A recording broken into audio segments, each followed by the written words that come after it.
আবার হাজার লক্ষ কোটি বছর পরে আমরা পৌঁছে গেছিলাম মন্দারমণিতে। আর এবারে মন্দারমণিতে আমি ছিলাম কিস অফ সি, যে হোটেলটা আছে সেখানে। তো চলো তোমাদেরকে আমি রুমের একটা ভিউ শেয়ার করি তোমাদের সাথে। প্রথমে ঢুকি, সামনে একটা কাবার্ড আছে যেখানে অনেকটাই স্পেস আছে। তারপরে একটা মিরর আছে, টেবিল আছে, এটা হচ্ছে বাথরুম। বাথরুমটাও যথেষ্ট বড় আর পরিষ্কার, একটু স্লিপারি ছিল কিন্তু ঠিক আছে। এটা হচ্ছে বেড, বলো আমাদের 4 জন শোয়ার জন্য যথেষ্ট ছিল। এখানে ছিল কি বলবে সোফা, বলো। টেবিল, এসি ছিল।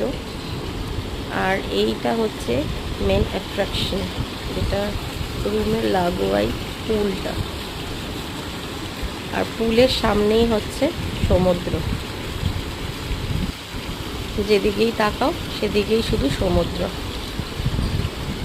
কেমন লাগলো ভিডিওটা অবশ্যই জানিও। Thanks for watching, follow for more.